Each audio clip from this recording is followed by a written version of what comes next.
always comes back to me is how I found something online, and I'm going to read it to you. It says, God doesn't call the qualified, he qualifies those who's called.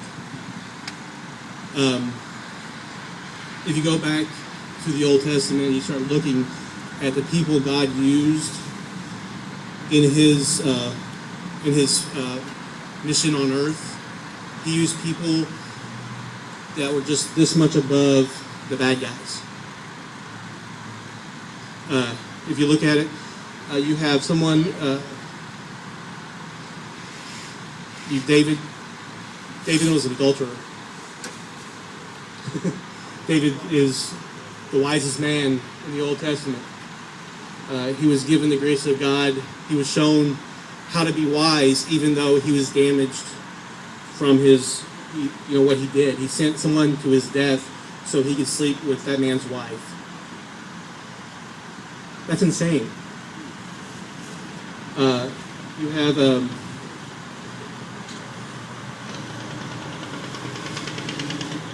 he took Saul, who was then Paul, who stood by and watched a apostle be stoned to death as he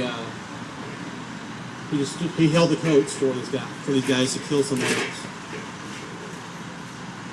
What I'm trying to say is that if you look at the Bible and you see what God does with the people that he's given, great things occur. He had an apostle that was a zealot, and he had another apostle who was a tax collector, who was the criminal of the Jewish community. These two people would have killed each other if they were left alone before Jesus came into their lives. These men were changed to their core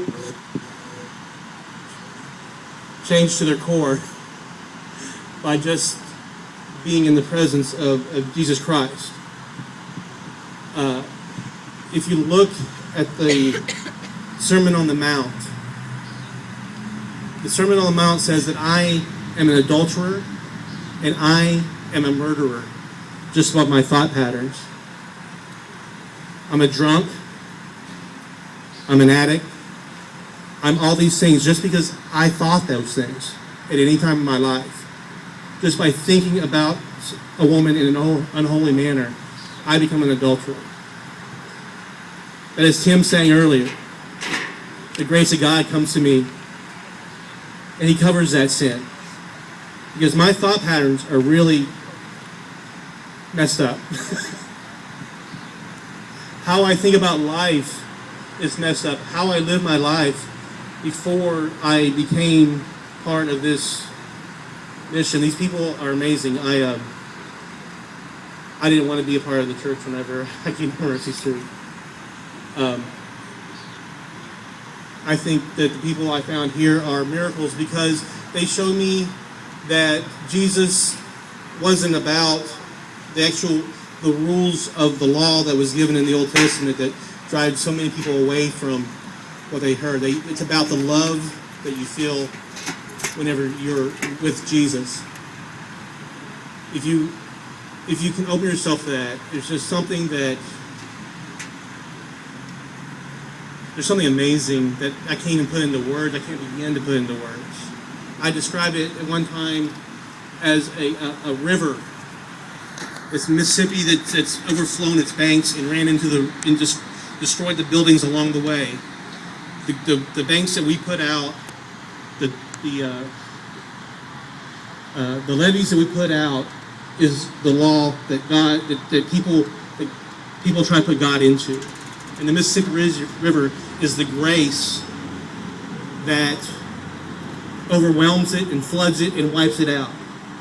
Any kind of law that God that human puts onto God, God will take away. And we've done that so many times in our past, and we'll do it in our future because we're human and we're really messed up.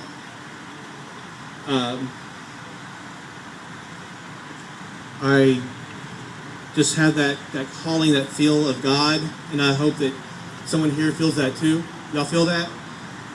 Are y'all with me?